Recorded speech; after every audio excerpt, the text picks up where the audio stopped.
Hello everyone, my name is Rachel and welcome back to another true crime video, or if you're new here, welcome. Today's case is about more than just one act of cruelty. It's about the silence that allowed it to happen. Imagine being a 3-year-old, trapped, hurt, and crying out for help, surrounded by 4 adults, and none of them help. We are diving into the heart-wrenching case of Alfie Lamb, where indifference cost a little boy his life. But before we get into the details of this horrific case, I want to say a huge thank you to Raycon for partnering with me on today's video. I just love it when a brand brings back an old favorite, and that is exactly what Raycon did with their everyday earbuds. Raycon's fan favorite everyday earbuds classic model is back and better than ever, now offering active noise cancellation. I use my everyday earbuds literally every single day, whether I'm working out, taking the dogs on a walk, or just cleaning around the house and listening to my favorite jams. Raycons are my go-to. The upgraded classic model of Raycons now offers active noise cancellation, which is perfect for when I'm trying to listen to some beats while working out in a noisy gym. But they also offer awareness mode so that when I'm walking my dogs and listening to a podcast, I can still be aware of what's going on around me. As most of you know, safety is a top priority for me. The classic everyday earbuds offers 8 hours of playtime and a 32-hour battery life. That's perfect for someone like me who often forgets to charge my earbuds. Even if I don't charge them every day, I can still use them. They also have optimized gel tips for a comfortable fit. These are my favorite earbuds to wear when I'm having trouble falling asleep. Sometimes I just need that white noise or rain sound playing in my earbuds, and with how comfortable they are, along with the 8 hours of playtime, Raycons are also perfect for sleep. So, give Raycon a tryout for yourself. Right now, Raycon is offering viewers of my channel a special discount. Use the link in my description box to head to buyraycon.com/RSTC, where you can get 20% off fan favorite everyday earbuds classic. Once again, head to buyraycon.com/RSTC to get 20% off the everyday earbuds classic today. Thank you so much to Raycon for sponsoring today's video. With that being said, let's get into the details of this tragic case. Alfie Lamb was born to Adrian Hoare and Richard Lamb in Chatham, Kent, England. Alfie had a very tumultuous life from the very beginning. Despite his circumstances, though, those who knew and loved Alfie described him as a happy little soul, the loveliest little boy you could ever meet, with a smile constantly plastered to his face and a laugh that could brighten just about anyone's day. Now, for background, let's take a moment to discuss Adrian, Alfie's mother. Adrian grew up in a chaotic home with her mother and stepfather, both of whom were reportedly drug and alcohol abusers prone to violent outbursts. She eventually moved in with her dad, who was not much different from her mom and stepfather, so by the age of 15, she also left his home and moved into a hostel for a brief period. At some point during this time, she started a relationship with Richard Lamb, who was 15 years older than her. Then, by age 18, she moved in with Richard after giving birth to their first and only son, Alfie. Once again, though, Adrian reported that Richard abused drugs and alcohol and became physically violent. By 2015, the pair broke up and Richard moved out of the home they shared together. But shortly after the breakup, Richard returned and set fire to the home. Thankfully, both Alfie and Adrian survived, and Richard would go on to face arson charges. He went to jail, where Adrian testified against him, and he ended up receiving a 3-year prison sentence. About a year after breaking up with Richard by 2016, Adrian started a new relationship with Stephen Watterson. Stephen Watterson was one of 8 children born to the same mother, but by the time he was 8 years old, he was put up for adoption. Eventually, he was adopted by prominent lawyer and former Conservative Member of Parliament Nigel Watterson and his wife, Dr. Barbara Judge, who was a university lecturer. Those who knew Stephen growing up said that at a very young age, he adopted a sort of gangster persona. He was getting in trouble all the time. He was known to be manipulative and aggressive. He bragged about his parents and let everyone around him know that he was basically untouchable because of his family's wealth and status. It seemed like his parents did also stand by him throughout this entire time. By the time Stephen was an adult, his parents bought him a flat in Croydon, South London. According to his Facebook page at the time in 2016, he had 2 daughters with 2 other women and was working as a bartender at a nightclub in Kingston. By the time Stephen entered 2-year-old Alfie's life, he had a bit of a criminal record. In 2012 and 2013, 2 girls aged 14 and 15 years old accused Stephen of making threats and sending them abusive messages. Another young girl also told police that Stephen was violent towards her. However, charges were never actually filed in any of those cases. But then, between 2015 and 2017, Stephen was accused 3 different times of assault, once by a man he beat up and twice by girlfriends for domestic violence, and each time he was convicted on his charges. Then, a past girlfriend and the mother of one of his children filed several complaints against Stephen for domestic violence. We don't know how much of his past Adrian knew about, but regardless, I don't honestly think it would have made much of a difference knowing how this whole case went down. By this point, social services had been involved with Adrian and Alfie ever since she had separated from Alfie's father. So they knew that she and Stephen were dating and they knew about his criminal history. Yet by the start of 2018, when Adrian decided to move in with Stephen, social services allowed it to happen. So by early 2018, as I stated, Adrian and her now 3-year-old son, Alfie, moved into Stephen's flat with him and 2 roommates, 22-year-old Marcus Lamb and his 19-year-old girlfriend, Emily Williams, as well as Emily's own young child. I want to note that I'm not sure if Marcus Lamb has any relation to Alfie. He also goes by the name Marcus Richardson, so I'm not sure what the deal is with that. They seem like they have the same last name, but I couldn't find any information that they were related in any way. So by what I could tell, it just seems to be a coincidence. After moving in with Stephen, though, Adrian quickly learned just how controlling he was, not just towards her, but towards everyone who lived in the home with him. He first sold Adrian's phone so that she would have to use the phone he gave her, meaning that he would be able to access all of her messages and her social media accounts so he could monitor who she was talking to.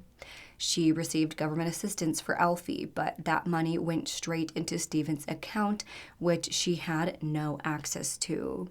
She was also pretty much completely cut off from friends and family. He didn't like her speaking to anyone outside of him. Stephen also never gave her or any of the roommates keys to enter the home, saying that he didn't like anyone being home without him. So if he went out, went shopping, went to work, everyone either had to leave the home or come with him. So that's what happened on the afternoon of February 1st, 2018. All 4 of them left Croydon in Stephen's Audi A4 convertible, heading to a store in Sutton, South London to purchase some household items. When they arrived around 6:30 p.m., the group was caught on CCTV footage walking towards the store. You can see as Marcus carries one of the children in his arm, while the rest of the adults walk along with him, with 3-year-old little Alfie running behind to keep up with everyone. On this footage, you can clearly see that Alfie is healthy and energetic. Then, by the time the group enters the store, Adrian is seen holding his hand as they walk in together. After their shopping trip, they all loaded into the car once again. This time, Marcus drove the car while Stephen sat in the front passenger seat with Emily and Adrian sitting in the back. Then the 2 young children each sat on the floor between the front seats and their mother's legs. No car seats, not even a seatbelt for either child. The group drove home, arriving just before 7 p.m. But when they got there, they realized that something horrible happened to Alfie. By 7:23 p.m., Stephen placed a call to 999, reporting that they found 3-year-old little Alfie unconscious in the back of the car. Is the patient breathing? I seriously don't know. There's a child. I've just seen there's a child here, and he's not physically breathing. He's with his mum, but he's just not responding at all. Right. Just can you check if he's breathing? If there's breath coming in and out of his mouth? Is there breath coming in and out of his mouth? Or his chest rising? Is he breathing at all? His mum will know. Can you see this? No, he's not. There's nothing. Right. What's the address of the emergency, please? Is there a door number you can see? No, it's just blocks of flats. I just literally driving past.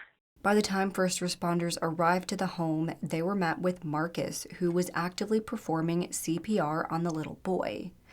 As medics took over life-saving measures, Adrian reported that they had been riding in a taxi where they put Alfie in a car seat, but he fell asleep. When they tried to wake him up, he was unresponsive. At that point, the taxi driver kicked them all out of the taxi and drove away. When they brought Alfie inside, he still wouldn't wake up. So that's when they started CPR and called 999. Adrian said that she had no idea what could have possibly caused him to go unconscious. But as soon as paramedics heard the story, they knew that something was very off about the whole situation, so they called police to come investigate. Now, like I said, when they first arrived to the home, they found Marcus performing CPR on Alfie. But as soon as they took over, Marcus got up and left as fast as he could. The only other person in the home was Adrian, even though, like I said, Stephen was the one who placed the 999 call. So even before paramedics arrived, Stephen also fled the flat. Then, when officers arrived, they found that Adrian was on the phone speaking with someone later believed to be Stephen. Officers got the impression right away that Adrian and this person were trying to get their stories straight. Once they got her off the phone and asked Adrian what happened, she told the same story about how they were in a taxi, Alfie randomly collapsed, and she had no idea what caused it. She went on to explain that she was dating someone but gave the name of Stephen Marchant. She refused to give up Stephen's real identity. So I want to note that at this point, officers were unaware of Stephen or his involvement in any of this. But after giving this entire story, when Adrian was asked about the specific taxi service and about who was with her, she couldn't give any information about any of that. She couldn't give any information about the company, nor could she give any description to the vehicle they were in. Of course, this immediately made officers suspicious of Adrian and led them to questioning her entire story. Now, as all of that was happening, paramedics were rushing Alfie to the nearest hospital, where it was found that he had suffered from extensive internal bleeding in his chest cavity. He was also covered in petechial hemorrhages, which are tiny red spots that show up on the skin, and they're caused by ruptured blood vessels. Paramedics later said that they were surrounding his eyes mostly, so it almost looked like a mask. It was found that his lungs suffered traumatic injury, which caused the rest of his body to be deprived from oxygen for so long that he sustained a severe ischemic brain injury. Basically, the brain was damaged due to lack of blood flow and oxygen. His injuries were consistent with compression, asphyxia, or impact injuries like you would see from a car crash victim. At that point, Alfie's injuries were so severe that he was placed on life support. Medical staff worked as hard as they possibly could to save the little boy's life, but after 4 days without any improvement, doctors gave Adrian the devastating news. There was nothing more they could do for Alfie, so it was time to take him off life support. By February 4th, 2018, 3-year-old little Alfie Lamb died at the hospital. His cause of death was later determined to be the result of crush asphyxiation.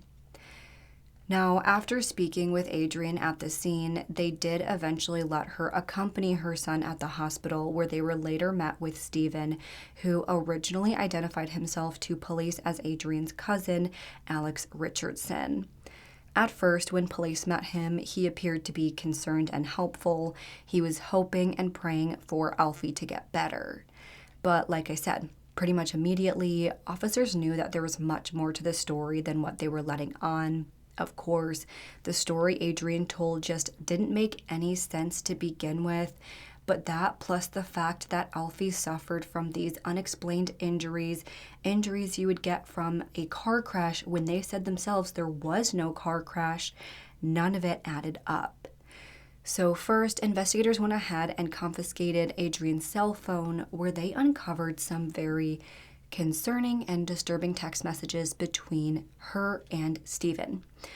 Turns out, while her son was in the hospital, hooked up to machines and on the brink of death, Adrian was more concerned with talking to Stephen and making sure they got their stories straight. By 8:07 p.m. on February 1st, less than an hour after Alfie's collapse, just moments after arriving to the hospital, Adrian texted Stephen saying, "They know we are lying." To this, Stephen responded, "I want this to be with me and you blame me for it all. I understand I ain't perfect, but I do anything for you. I'm here for you if you want me. Police are gonna come talk to me. I gonna take the blame for all you." Then by February 3rd, as Alfie was still fighting for his life on life support, Adrian texted, "I love you, no one can be blamed." To which Stephen replied, "I know, make sure you delete these messages." Apparently, she didn't end up deleting them well enough. By this point, Adrian was really the only one who had spoken to police. Stephen, Marcus, and Emily all avoided speaking with officers or giving up any information. Marcus was interviewed at one point, but he really didn't give them any helpful information. But after little Alfie's death, Adrian's sister, Ashley, also felt that something about the whole situation just wasn't right. This was not sitting right with her. From there, she worked with investigators to try and get the truth out of her sister and her alleged accomplices. Now, the first time the group of four all were in the same place at one time was at a balloon release shortly after Alfie's death. There, Ashley said that they all appeared very shut off and refused to speak with her. However, after the release, she went with Adrian back to the flat where they all gathered and continued speaking among themselves. According to Ashley, they all started having a bit of a debate regarding keeping up their stories and making sure not to change up any of the lies they've already told. At that point, she was adamant on finding out what really happened to Alfie, so she confronted Stephen. But he wasn't having any of it. He threatened Ashley, saying that he knew how to make people disappear, basically trying to get her to keep her mouth shut. But then, a few days later, by February 15th, Ashley said that Adrian came to her house wanting to get something off her chest. At that point, Adrian finally told her sister what happened to her little baby boy in a conversation that Ashley recorded. At that time, Adrian told her sister that they were all driving in the car, again with Marcus driving, Stephen in the front passenger seat, Emily and her child in the back seat behind Marcus, and her and Alfie in the seat behind Stephen. As we know, Alfie and the other child were sitting on the floor between the front and back seats. Adrian said that this was something that happened regularly. She would often sit in the back with Alfie sitting on the floor between her legs. But on this particular car ride, Alfie started whining, even though they hadn't been in the car very long. Stephen then moved his seat back so that he could stretch out his legs. He wasn't comfortable with the lack of legroom in the passenger seat. Adrian said that she asked Stephen to move the seat back up, but Emily told Stephen that Alfie was just fine. He still had plenty of room, so Stephen didn't move the seat up. When they got home, they found that Alfie went unresponsive and floppy. They couldn't wake him up, so they brought him inside, started CPR, and called emergency services. She said that after Alfie's death, she did whatever she could to protect Stephen. She lied to police about knowing him. She gave them a false name for the man she was dating. She and Stephen both intimidated the other witnesses. Stephen lured Marcus to a park where he beat the crap out of him, putting his foot on his head and calling him degrading names, all while he recorded the entire thing on his phone. Meanwhile, Adrian said that she slapped Emily in the face as hard as she could to prevent her from talking. After telling all of this to Ashley, she brought in the recording and played it for police. By now, police knew the real identity of Stephen Watterson and knew that there were others involved. Plus, now officers had a better idea of what happened. This wasn't just some random collapse. Stephen crushed Alfie to death with his seat because he apparently wanted extra leg room. Meanwhile, Adrian just stood by and allowed it to happen. So, by late February of 2018, both Stephen and Adrian were arrested on charges of manslaughter, gross negligence, and intimidation of a witness. Meanwhile, Emily Williams was also arrested on charges of perverting the course of justice. I want to note that police had questioned both Marcus and Emily prior to these arrests. Marcus gave very little information, although it seemed like it was relatively accurate, while Emily gave 3 completely false stories to throw off the investigation. Even though both she and Marcus were intimidated, I'm guessing that that's why she was arrested, because she lied while Marcus tried to tell the story but left out some details.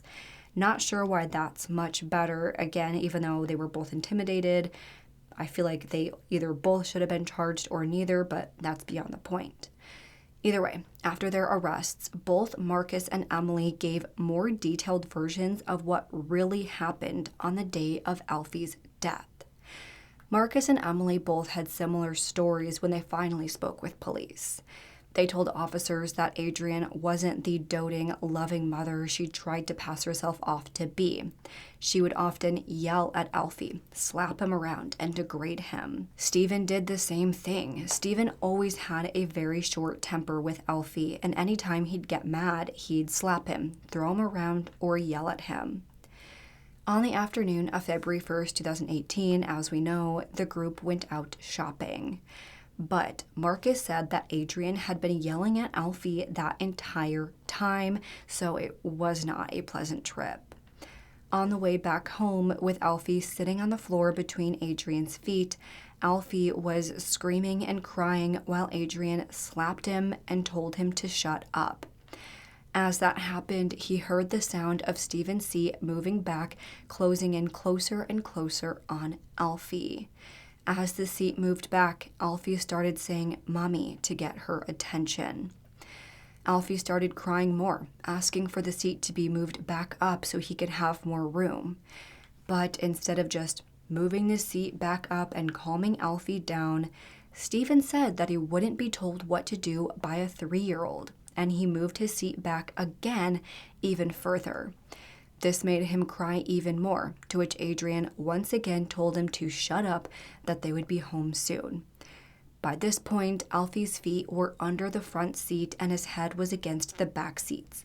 He was squished between the seats, crying out in pain as Stephen and Adrian told him to shut up, and as Marcus and Emily did nothing about it. Then, after crying for a bit, Alfie did finally shut up. He stopped crying. He stopped squirming. In fact, he stopped moving or making any sort of sounds altogether.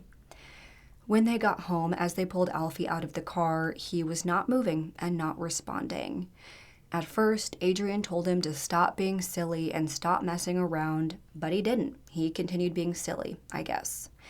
According to Emily, by that point, he looked pale and was completely unresponsive. After finding that they had crushed Alfie to death with the front seat, Adrian and Stephen got to work coming up with a story. Stephen then fled along with Emily and her child.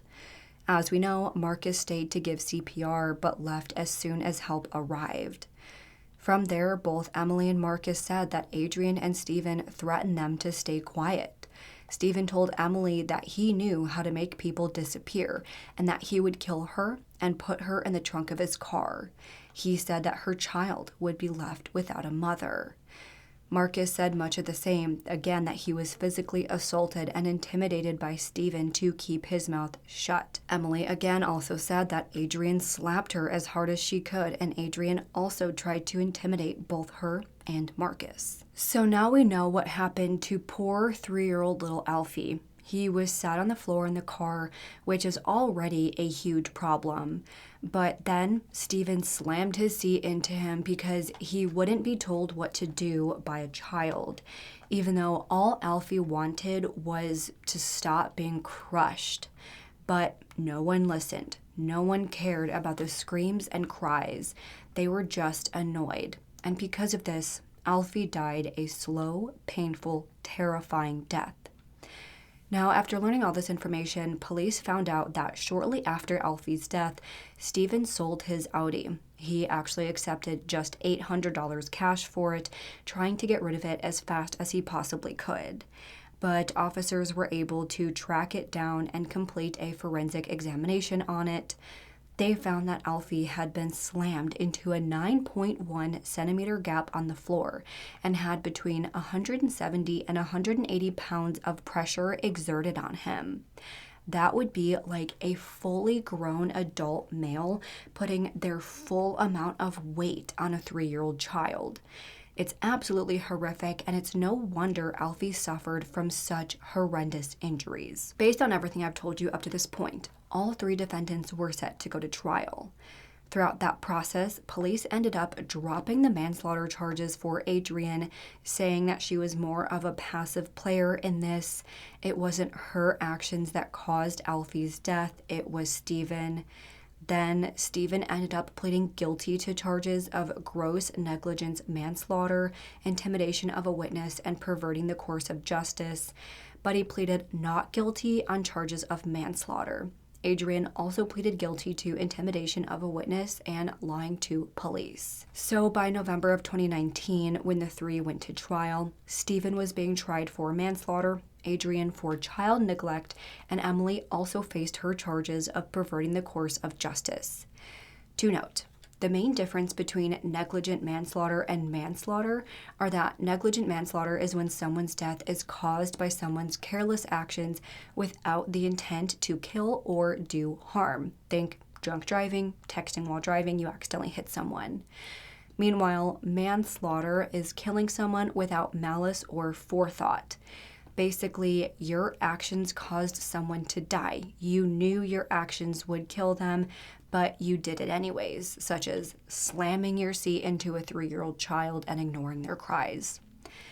At the trial, the prosecution outlined everything I've told you up to this point. How after the 4 moved in together, Stephen was controlling and manipulative, just as he's always been throughout his entire life. He controlled when people came in and out of the flat. He controlled Adrian's finances and her cell phone. They talked about how both he and Adrian treated Alfie. Adrian slapped him around, yelled at him, and degraded him.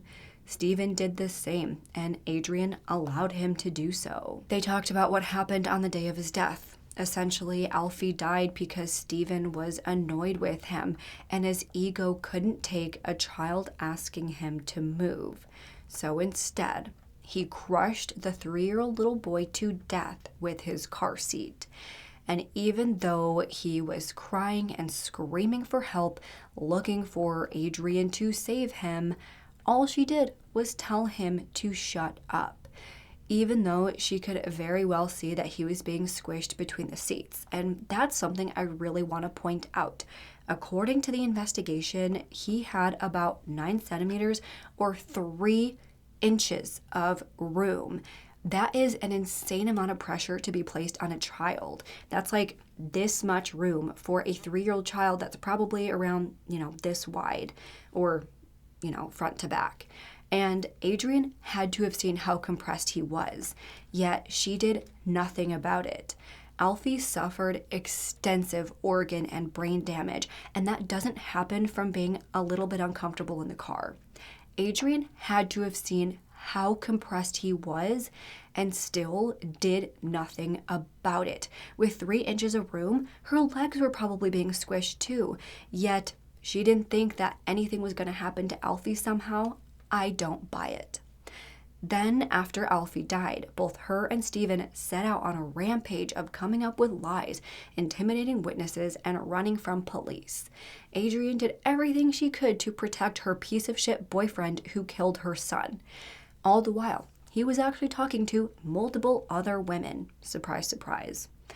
But finally, Alfie had one person in his life who actually cared about him enough to do something: his Aunt Ashley. And once she stepped in and demanded answers, it seems like the whole charade came crashing down, and finally, these monsters had to answer for what they did. On the other hand, the defense tried to paint Stephen as a normal, hard-working 26-year-old man. He wasn't controlling. Adrienne had plenty of access to her money through his bank account, and the only reason none of his roommates got keys is because he just moved into the flat, as if he couldn't run to a store and get a couple of copies made. He also denied having put the seat back because he was annoyed at Alfie. He said that he just wanted some legroom and didn't realize that Alfie was being squished back there. Adrienne also denied her role. She said that yes, she's not the perfect mother. She allowed Alfie to sit on the floor in the car more often than she'd like to admit. But she loved her boy. She loved watching him grow up, and she would never do anything to hurt him. But the jury heard from witnesses who literally watched the entire thing unfold: Marcus and Emily. Adrienne also agreed to testify against Stephen, outlining how abusive he was towards her and Alfie. They went over the evidence that they found in the Audi, as well as the text messages between Adrienne and Stephen immediately after his death. So, after hearing evidence from both sides, the jury went off for deliberations, and when they came back, they actually said that they could not make up their minds regarding the manslaughter charge for Stephen. It seems that his charm, manipulation, and cunning behavior worked on the jurors, because I cannot see any other way to explain Alfie's death other than him actively shoving the seat into him to get him to shut up, knowing that he would hurt him. But okay. However, they did find Adrienne guilty of child neglect and Emily guilty of perverting the course of justice. After the verdicts, it was time for sentencing, and of course, because we're talking about a UK case here, the sentencing was far too light. And when reading the sentencing remarks, I think the judge went far too easy on them. He did mention how careless and reckless each individual was. He discussed how poorly Alfie was being treated and how maliciously both Adrienne and Stephen acted afterwards. He talked about how Stephen is violent, temperamental, cunning, manipulative, and controlling. He has multiple prior violent offenses, and all throughout his entire life, he has proven himself to hurt others and have very little regard for anyone around him. Yet, Stephen was said to be intelligent, hardworking, devoted, and loving. All qualities I haven't seen even a little bit of. Adrienne was also said to be passive, meek, and easily influenced. So was Emily. So even though all these people worked together to cover up a little boy's death, they don't deserve to spend much time behind bars. For his charges, Stephen was sentenced to 7.5 years in prison for killing a 3-year-old child. Adrienne was sentenced to 2 years and 9 months for allowing her child to suffer a slow, painful death. And Emily was sentenced to 5 months in prison with 18 months probation and 100 hours of volunteer work. Honestly, I think Emily got the harshest sentence compared to the others. She was threatened and intimidated into silence. The other two literally killed a child, yet they barely get much more time than her behind bars. By now, in 2025, all 3 individuals have been released. Adrienne and Emily served their sentences, while Stephen only served 5 years of his.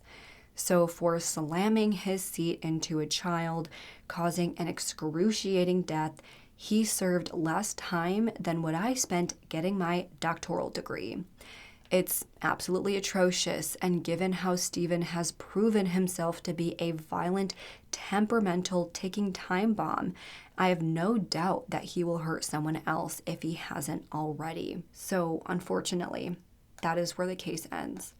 everyone involved in the tragic, horrific, preventable death of 3-year-old little Alfie are walking free to live their lives after robbing Alfie of the same opportunity. I can't imagine the pain and anguish this caused Adrian's family. I know that each and every one of them were horrified at what happened, and from what I've seen, they want nothing to do with Adrian.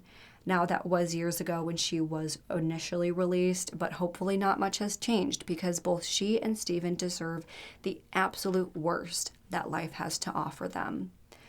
But that is where I'm going to end today's video, and now I want to hear what you all think. What are your thoughts on what happened? Do you believe Marcus and Emily that Steven was just annoyed with Alfie and that's why he pushed the seat back? Or do you think he really just wanted legroom? What do you think of the charges each of them got? Do you think they were too lenient or were they appropriate given the situation? Why do you think they got such light sentences? Let's discuss this and any other thoughts you have in the comments below. If you like this video, please make sure to go ahead and leave this video a thumbs up and subscribe to my channel. I put out new true crime and mystery videos every single week. Don't forget to turn that notification bell on so you don't miss out on any of my future videos. Make sure to follow me on Twitter, Instagram, Facebook, TikTok, and Spotify. All will be linked down below. And if you have any case suggestions, please make sure to fill out the Google form, which is also listed down below. With that, I hope you guys have an amazing week. Stay safe, stay healthy, and I hope to see you next time. Bye.